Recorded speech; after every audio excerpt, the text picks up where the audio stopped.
something enormous lives beneath Antarctic waters, not hypothetically, not in folklore, in the operational logs of Japanese government research vessels. At the bottom of the world, where the ocean is black, the wind never seems to end, and a man overboard has only minutes before the cold starts shutting his body down. Sailors began reporting something that should not exist. A pale shape under the water, enormous, slow, almost human. No bones have ever been recovered. No scientist has confirmed it. But the terrifying part is not that the Ningen might be a monster. It is that the legend was born in the one place on Earth where the ocean is still dark enough, empty enough, and unknown enough to make a human shape feel possible. The water that makes monsters. The Southern Ocean does not behave like other seas. Most oceans are broken by continents, islands, trade routes, coastlines, harbors, and human traffic. The Southern Ocean wraps around Antarctica like a moving wall. There is almost nothing to stop the wind, nothing to soften the waves, nothing to make the place feel built for people.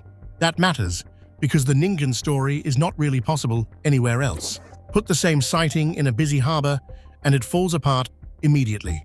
Too many witnesses, too many cameras, too much light, too many boats.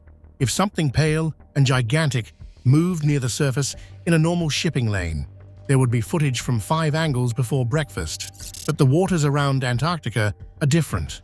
They are remote, violent, freezing, and mostly empty. This is the kind of ocean where even professional crews are guests, not masters.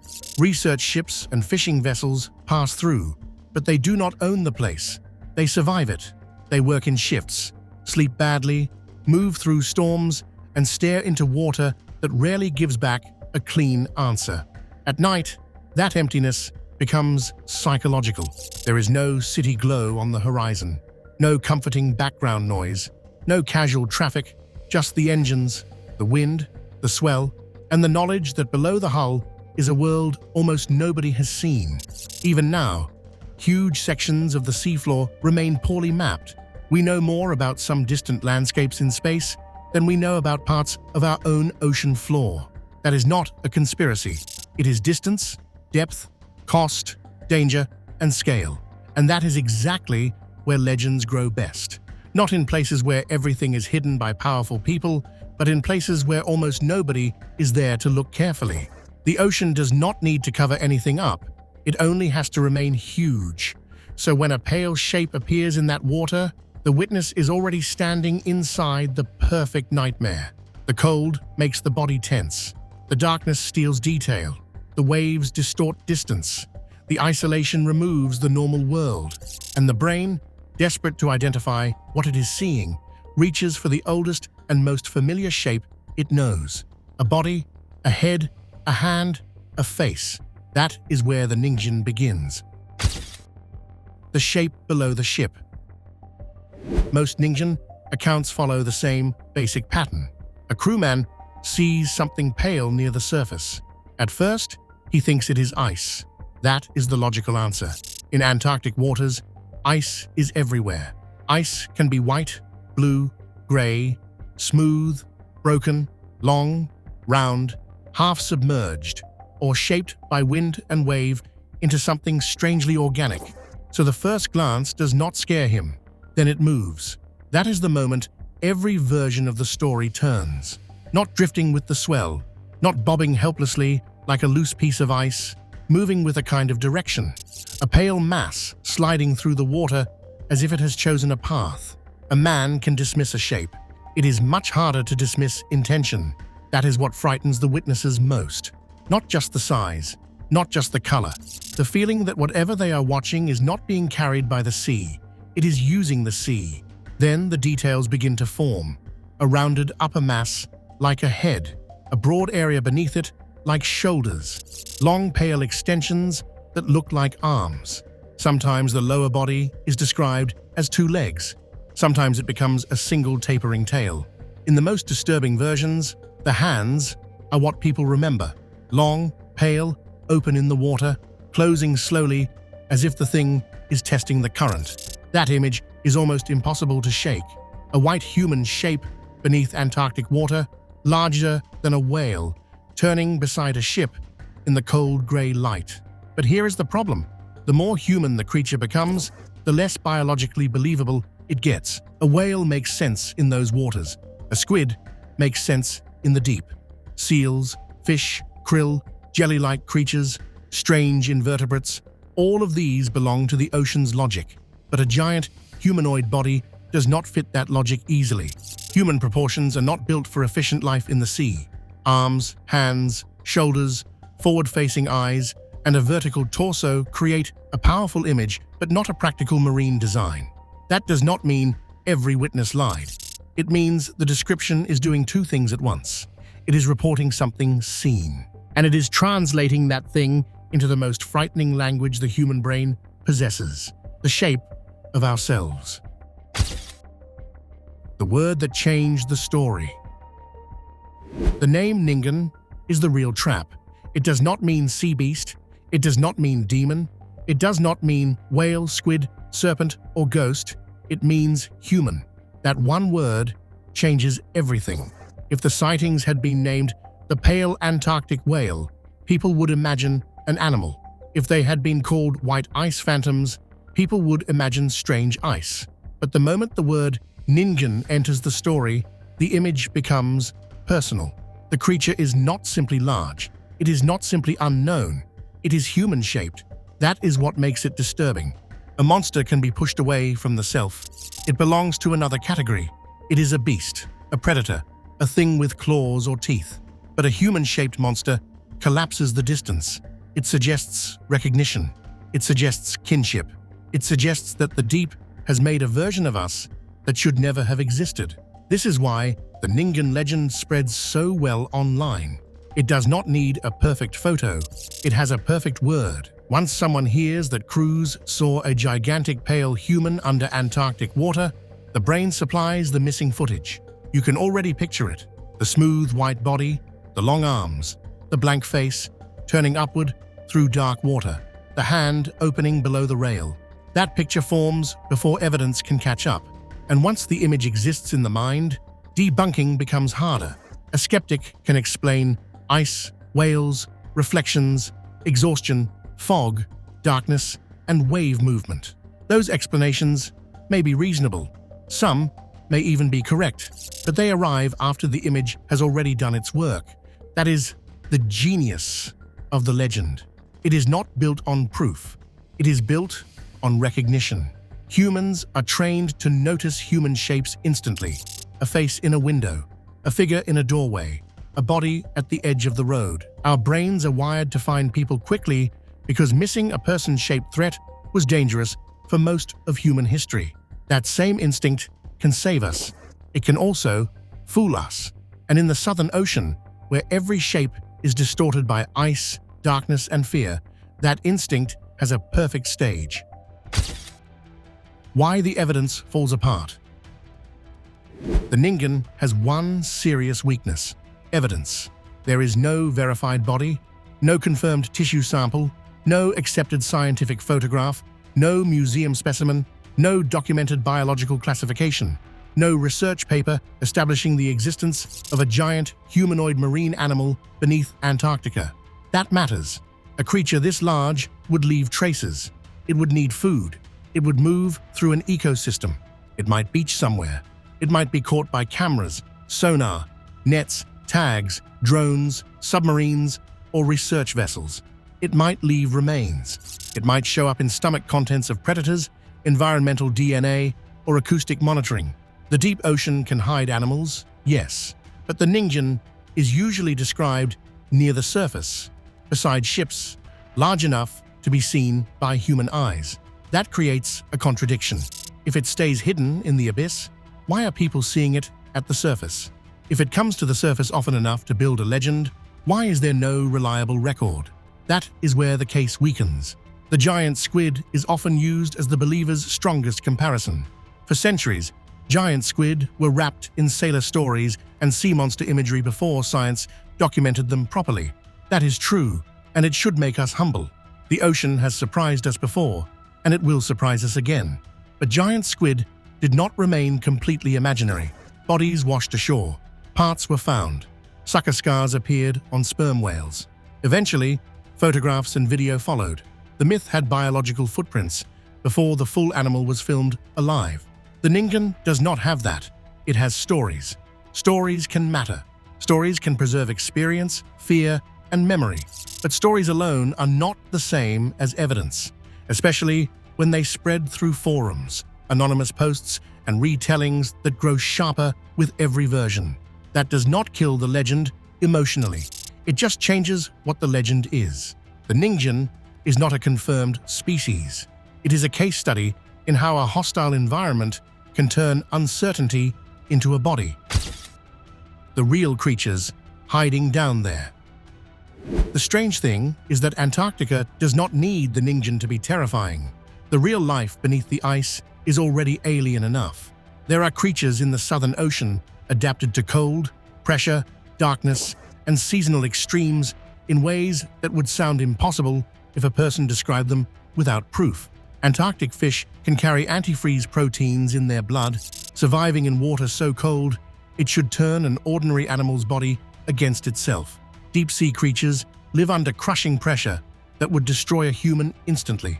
Squid grow to shocking sizes in waters where sunlight never reaches. Jelly-like animals drift through the black like pieces of living glass, almost too delicate to exist and too strange to feel real. Massive whales move through the same seas where humans feel instantly fragile, reminding us that size, intelligence, and power already exist down there without needing a legend attached. This is where the Ningen story becomes useful. It points toward a real truth, even if the creature itself is unconfirmed.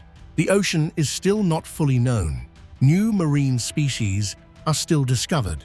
Deep-sea footage still captures animals that look less like ordinary life and more like creatures from a dream. Scientists still lower cameras into places no human eye has ever reached and bring back images that feel almost fictional. Even now, the deep keeps producing forms of life that seem to break our expectations. Transparent bodies, glowing organs, strange hunting methods, animals that survive in pressure and cold that would crush or kill almost anything from the surface. So the believer's instinct is not completely foolish. When someone says there could be something huge down there, they are not automatically wrong. The ocean can hide size, it can hide behavior, it can hide entire ecosystems until technology finally reaches them. It has done that before, and it will almost certainly do it again. The mistake is jumping from the ocean hides unknown life to, therefore, a 30-meter humanoid is real. That leap is too large. The better mystery is not whether the Ningen is literally swimming beneath Antarctica as a giant white human. The better mystery is why the real ocean keeps producing legends that are almost true in spirit. Not the shape, perhaps, but the feeling. The feeling that we are not in charge. The feeling that the dark below us contains forms we have not named. The feeling that the map still has blank spaces, and blank spaces make room for fear. Because once a place is remote enough, cold enough, deep enough, and rarely seen enough, the imagination does not have to invent everything from scratch. Reality already gives it the materials. A pale iceberg, a whale rolling under bad light, a squid shape disappearing below the surface, a half-second glimpse of something too large to process. The mind takes those fragments and tries to build a body from them. The Ningen is a myth built on real geography. That is why it survives. What the Ningen really is. So what is the Ningen? The safest answer is a combination of ice, distance, low visibility, exhausted witnesses, and the human brain's talent for finding bodies in chaos. A pale iceberg can look alive in moving water. A whale surfacing under strange light can become something else for half a second. Foam, fog, reflection, and shadow can join together into a shape that disappears before anyone can study it. A tired crewman can see something confusing, describe it honestly, and still be wrong about what it was. Then the story travels. Once the first person says human, the next person hears human. The legend becomes a lens. Every pale shape is judged against it. Every unclear video becomes possible evidence. Every anonymous account adds a hand, a face, a movement against the current. This does not require fraud. It only requires storytelling. And storytelling is one of the oldest human survival tools. We tell stories to warn each other, to explain places we fear, to give shape to danger. Sailors have always filled the ocean with creatures because the ocean deserves creatures. It is too large to feel empty. The Ningen is the modern version of that old impulse. A sea monster born not from wooden ships and candle-lit maps, but from internet forums, polar research anxiety, blurry images, and the knowledge that Earth still has places we barely touch. That is the original twist. The Ningen are real, but not in the way the title seems to promise.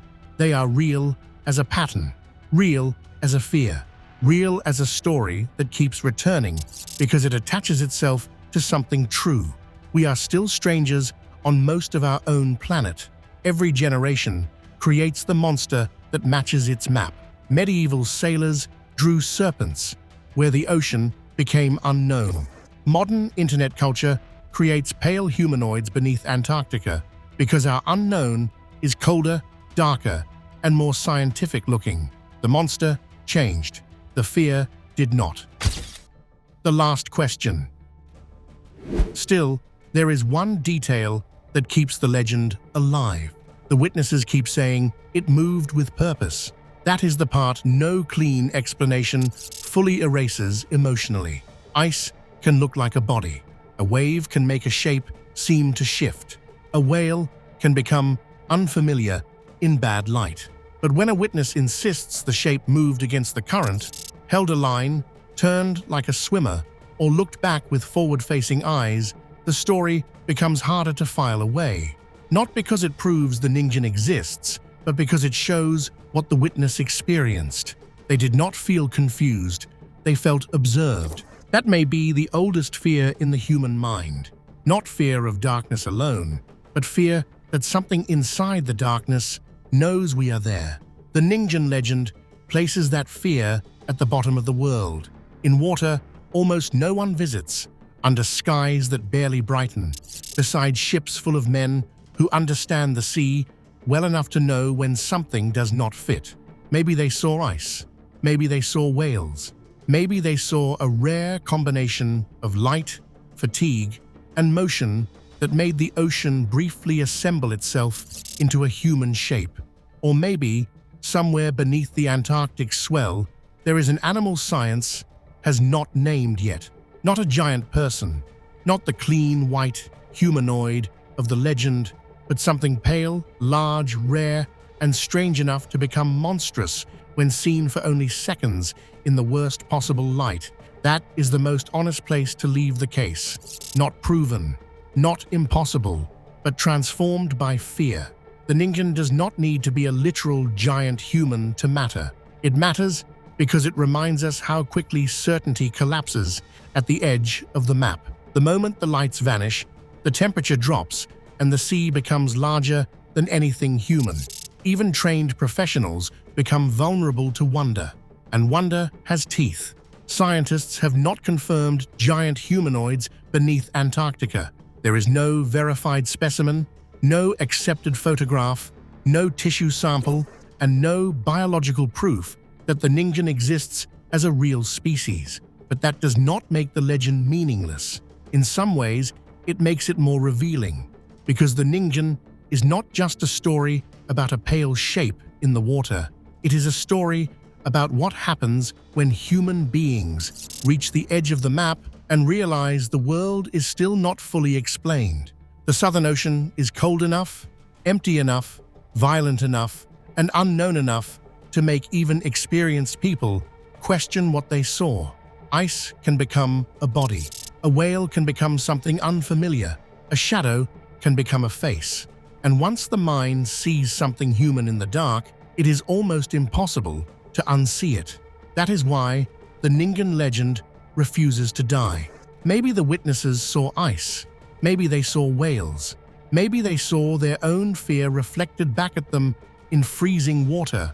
Or maybe, somewhere beneath the Antarctic swell, there really is something rare, pale, and unnamed moving through a part of the ocean we barely understand.